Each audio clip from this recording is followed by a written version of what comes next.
Hello, guys. Welcome to another episode of Fact or Fiction Friday. All right, guys. That was us in the mask. We are here with the Halloween episode of Fact or Fiction Friday. How are you guys? Happy Halloween. All right. So we got a spooky one for you guys today. Spooky. So yeah, go ahead, BS detectors. Get those magnifying glasses in the comments. Let us know what you think. And if you hear our dogs, they're downstairs playing. Sorry. And it's Broham's birthday. Yes, Broham is too. Mm-hmm. If you follow me on Instagram, you would have saw that he is a birthday boy. This story takes place in the early 1900s in Florida. You know, everything comes from Florida. Good, bad, and ugly. A little boy was gifted a life-size custom doll. He quickly became attached to the doll, and it was his best friend. The doll was made by a lady who worked for his parents, and he dressed it in as a sailor, in a sailor costume. The doll would be the subject of some creepy events. The first strange doll-related event was when the young boy, who was about 10 years old, was asleep in his bed and was awoken by the doll sitting at the foot of his bed staring at him. At the same time, in another room, his mom heard him screaming and what sounded like furniture being tossed around in her son's room. She ran to the room and struggled to get the unlocked door open. And when she finally entered, she found her son cowered on his bed, the room a mess, and the doll is just sitting at the end of the bed staring at her son. When she asked what happened to the room, her son replied, "The doll did it."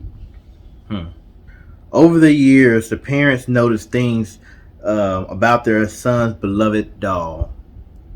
They would hear their son talking to it and would even hear a reply in a different voice than their son.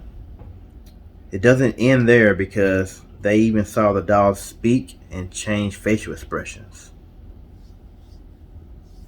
The parents also witnessed the doll running around the house and noticed he even looked out the window.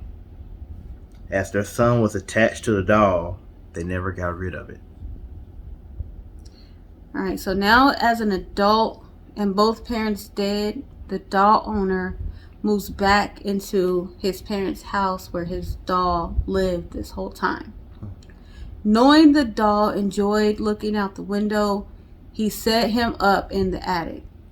His wife was not fond of the doll, and when she requested that he lock the doll in the attic, he did. When the couple would have company, they would ask, "Who's upstairs?" because they could hear walking and laughter from upstairs. The doll must have been upset because children would also complain he mocked them from the window when they walked past the house on their way to school.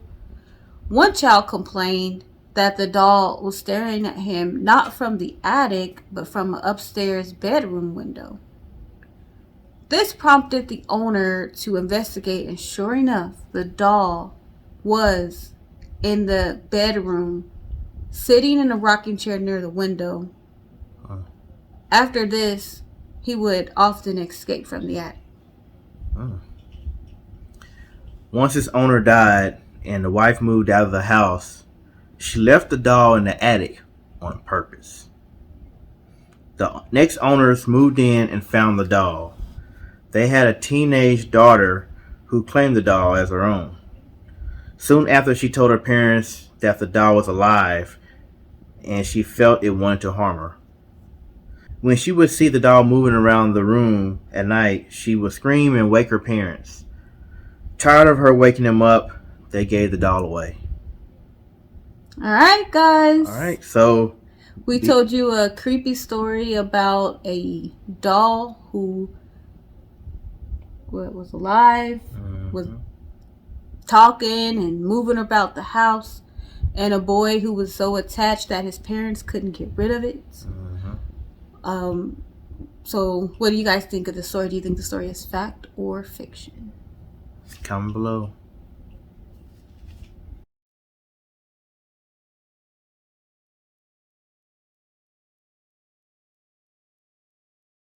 All right. This story is fact. Yes, this story is fact. This story is out of Key West, Florida. This is a story of the doll owner, Eugene Robert Otto, and his doll, Robert. There are two versions of how the doll was made. The first one was that it was made by a company called Steiff, Steiff company. The second and more popular story that I believe is that the doll was made by a servant in his parents' home that the parents did not treat well. She crafted the doll with dark magic and gifted it to their son to get back at them for how they treated her. So those who still don't believe this story is a fact, this doll is currently at a museum in Key West, Florida called East Martello Museum, and you can go and visit Robert the doll. He is kept in a glass case and that he cannot get out of. Strange things still to this day follow this doll. Staff at the museum have reported seeing him change facial expression and hearing him laugh an evil little laugh. Would you work there? No, I'm good. They also seen him change positions and put his hand up on the glass, kind of like, they do in jail before they say bye. Yeah. Visitors have also had weird experiences with Robert the doll. When they try to take a picture of him, is most of this weirdness occurs. They say that their camera stops working and doesn't work again until they leave the museum if they try to snap a picture of him. Must be an iPhone. Many also get the urge that he is watching them, and some have said they too have seen him change facial expressions. There's also the thing of offending Robert. He has feelings. He has feelings because people have reported bad luck when they successfully snap a picture of him, or if they say negative things about the doll's appearance within earshot. Bad things happen to them, and many have written letters asking for forgiveness because they feel like that's a way to break the curse. Alright, so we're gonna post a picture of Robert the doll. I ain't posting a picture of Robert no doll. And I hope this video does not have any issues. Alright, so what do you think about this story? I don't do dark magic. So when I was younger, I was always told to stay away from Louisiana. What's that? Oh, Louisiana? Yeah, stay away from Louisiana because go down they there. Do that. You go down there and get a root put on you. Those voodoo dolls. Sitting there, get a needle and poke you like ah. I seen a movie once. I think it's Tales from the Hood. I think it was, and it was a little doll running around. Whatever, I know what you're talking about. Yeah, I've seen that movie. Whatever. So, I ain't scared of nothing. So what do you think about the little boy having a doll? You think that's weird? Did you have dolls when you was a little boy? No, I had no dolls. I had a G.I. Joe with a kung fu grip. I had a doll that looked just like Chucky. I'm sure like you the did. Little overalls, I'm sure you did. I believe. And then once my sister made me watch that movie, I threw him in the back of the closet. I never played with him again. He didn't talk, thank God. But no, he was creepy. All right, so what do you guys think? Do you believe in cursed objects? Do you believe that this is true, or do you think people, it's all in their head? Just making it up. Do you think the museum is playing jokes on people when it comes to they just get the doll? Like he got a remote? You know. Somebody with a remote in the back? Mm-hmm. And have you ever heard of this story? It might be a Toy Story. Yeah. Yeah, you know, they be up there walking and, oh, here comes Andy.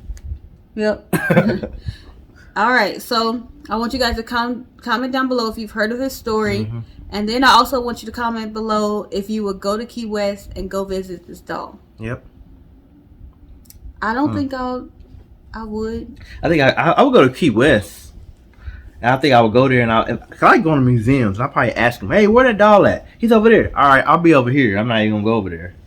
Mm-hmm. I don't know. Because I know I'm going to say something. I'm going to say something, whatever. And you going to talk crap? I probably would, you know, because, you know, I have loose lips. I'm going to keep him far away. So but that's just in case it's real, I don't want to, you know, you never know. So I don't play with stuff like that. So I'm just going to keep my distance. So it's something about him not wanting to be photographed. Mm-hmm. Maybe he's. Let me shut up before I start talking about this doll. Oh, so guys, I heard about this story. I want to say maybe a year. I think maybe a year or so ago, and it just had stuck with me because it's true, but it seems kind of far fetched. But when I found out that he is in a museum, that's the part that was like, huh. Then maybe there is some truth to it. And we want to wish you guys a happy Halloween. Be safe, whatever you're doing. Mm-hmm. Have fun. If you're going to dress up, let us know what you're going to dress up as. And we can pin a comment down below what we're dressing up as. Yeah, make sure you check your candy. See, when I was younger, my mom used to pour my candy on the ground, on the floor. And take what she wanted. And oh, yeah, it's good. Like what are you checking? I thought that was always funny. Yeah. And then we had to check our own. Figure out all the Reese's and stuff, whatever. Yeah, I remember just looking at every piece of candy and going to bed the rest of my night. Mm-hmm. I loved Halloween as a kid. I still like Halloween, actually. My problem with Halloween is that every time it couldn't dress up as nothing nice because every time I went out and trick or treating, whatever, it was always rain. It was cold, so I had to wear a coat over your costume. So yeah, I learned to layer underneath. Mm-hmm. All right, we rambled on enough. So, like she said, like, share, subscribe, comment below, and let everybody know about the BS station because we out here. And happy Halloween. Bye. Bye, guys.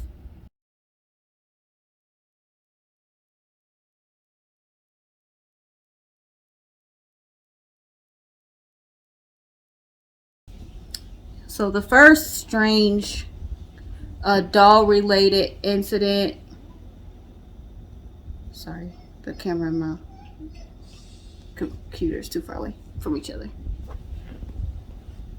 So when I look up from there, I lose where I'm at. Not Casey much. No, it's great. When she asked what happened to the room, her son replied, "The doll did it." That doll was in there tuning him up. We want it to be scary enough. Oh.